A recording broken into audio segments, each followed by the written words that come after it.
영남대생이자 대한민국 국민으로서 더 이상 반국가 세력에 의해 침몰해가는 대한민국을 보고만 있을 수는 없었습니다. 우리 손으로 뽑은 대통령을 지키고 우리나라를 구하고 싶다는 마음 하나로 용기 내어 이 자리에 서게 되었습니다.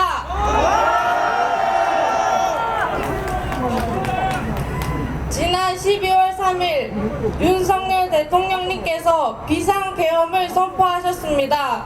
처음엔 이 평화로운 대한민국에 계엄령을 왜 선포하셨는지 의아해했습니다. 하지만 12월 12일 대국민 담화문을 통해 저는 지금 대한민국이 절체절명의 위기에 처해 있다는 사실을 절실히 깨달았습니다. 그 위기 중 하나는 민주주의 국가인 대한민국에서 국민의 주권 행사인 투표에 부정 가능성이 있다는 점입니다. 그 중심에는 무능하고 부패한 기관인 선관위가 있습니다. 감사원이 선관위의 경력 채용을 전수조사한 결과 1200건이 넘는 규정 위반이 드러났습니다. 선관위 간부와 직원들은 자식과 친인척을 부정한 방법으로 채용하고 감사에 앞서 증거를 인멸하기도 하였습니다. 우리 2030 청년들은 취업을 위해 짧게는 몇 개월, 길게는 몇 년을 투자하지만 선관위는 그런 청년들의 노력을 무시하고 짓밟는 짓을 했습니다. 선관위의 이런 행보는 대한민국에서 공정성을 해쳤습니다. 선관위는 북한의 해킹 공격에 대한 국정원의 점검을 거부하였습니다. 또한 서버 보안을 무자격 업체에 맡겼는데 이 업체는 문재인의 후원 기업으로 확인되었습니다. 너무나도 수상합니다. 그뿐만 아니라 국정원은 선관위의 전산 시스템을 단 5%만을 점검하였지만 그마저도 인터넷망과 업무망, 선거망을 분리하지 않고 제 휴대폰 비밀번호보다 못한 1, 2, 3, 4, 5 같은 비밀번호를 사용하였습니다. 이는 해킹과 조작을 일삼는 북한에게 두 팔 벌려 환영하는 것과 다름없습니다.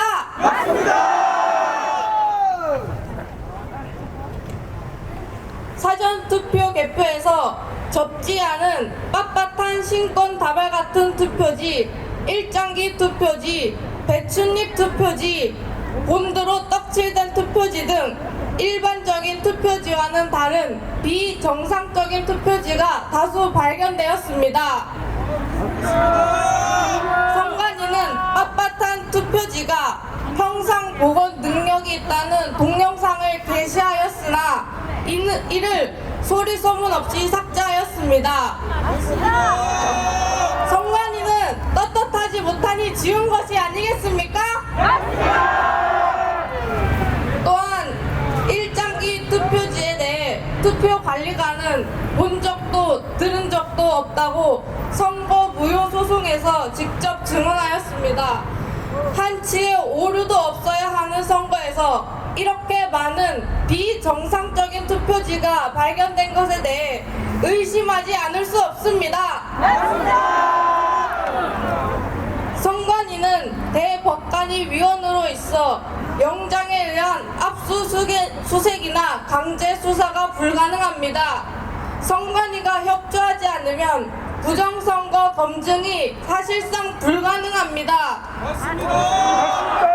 또한 선거 무효 소송에 대한 대법원의 판결을 보면 편파적인 판정이 매우 심각한 수준입니다.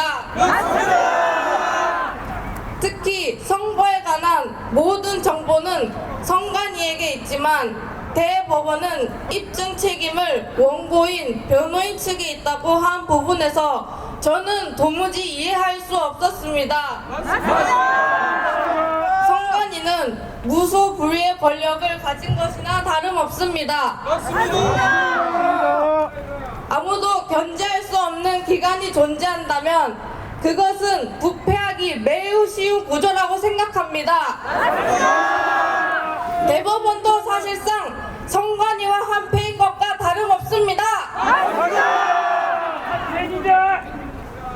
한국산 전자개표기를 수입한 키르기스스탄, 콩고, 이라크 등 해외 여러 국가에서도 부정선거 논란이 있습니다. 특히 이라크는 24개의 투표함에서 전자개표기 결과와 수작업으로 진행한 재검표 결과가 50% 이상 차이가 발생했다고 발표하며 한국산 전자개표기를 사용하지 않겠다고 밝혔습니다. 이런 작금의 현실 속에 우리나라만 부정선거가 없다고 단정 지을 수 있습니까? 이 사실 앞에서 저는 충격을 받지 않을 수 없었습니다.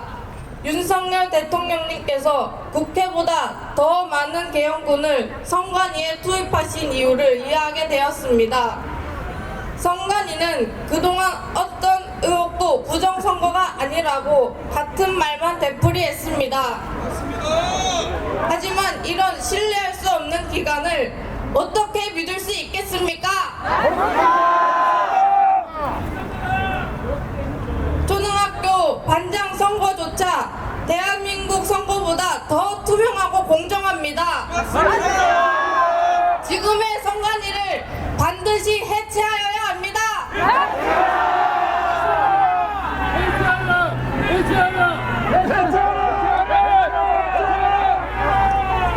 선관위는 해체하라!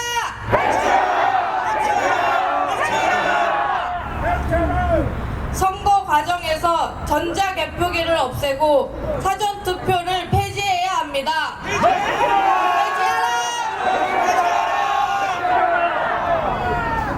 우리도 대만처럼 투표함을 이동시키지 않고 당일에 즉시 개표하는 방식으로 바꿔야 합니다. 투표에서 개표까지 의혹이 전혀 없는 깨끗하고 투명한 선거 과정을 만들어야 합니다. 부정선거 가능성과 관련해서 수많은 증거가 있음에도 불구하고 민주당은 이를 극우의 음모론으로 치부하며 부정선거에 대해 목소리를 내는 사람들의 입을 틀어 막았습니다. 국민의 기본권이 침해될 수 있는 상황에서 문제를 제기하는 것은 당연한 일입니다. 저는 왜 이것이 음모론으로 엮이는지 이해할 수 없습니다.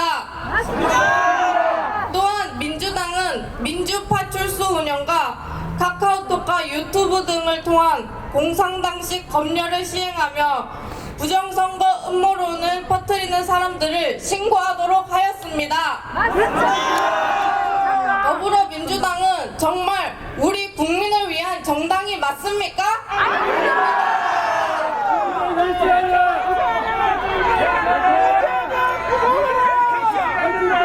대다수의 국민이 부정선거에 대한 검증을 원하고 있습니다. 우리의 주권을 더 이상 뺏지 마십시오. 뺏지 마라. 뺏지 마라.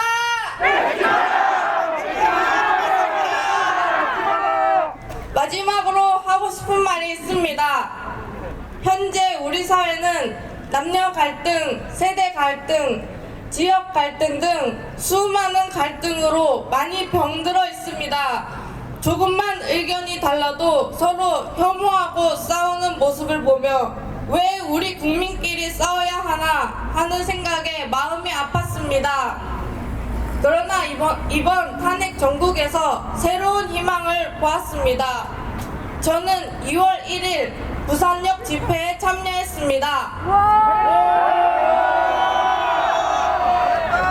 그곳에서 청년부터 어르신까지 경상도와 전라도 남자 여자 할 것 없이 모두 한마음 한뜻으로 부정선거 수사와 윤석열 대통령 탄핵 반대를 외치고 있었습니다. 이제야 보였습니다. 우리나라에서 갈등을 부추기 이기는 사람은 우리 국민이 아니었습니다. 바로 우리나라의 분열을 조장하는 반국가 세력입니다. 왜 우리는 반국가 세력에 의해 서로 싸우고 있습니까? 이 기세를 모아 다 함께 우리나라를 갉아먹고 있는 반국가 세력을 몰아내고 다시 자유와 정의가 있는 대한민국을 되찾읍시다.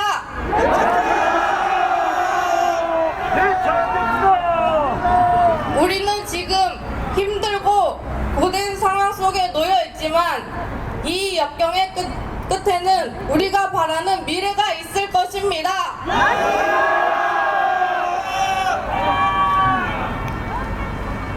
지금 우리나라 대통령은 누구입니까?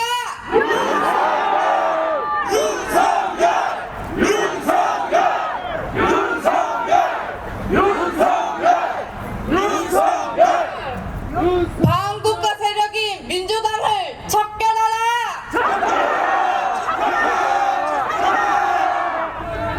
자유민주주의 대한민국 만세!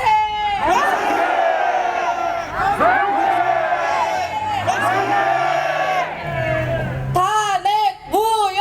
탄핵 무효! 탄핵 무효! 탄핵 무효! 탄핵 무효! 우리는 할 수 있습니다! 이상으로 제 발언을 마치겠습니다. 들어주셔서 감사합니다.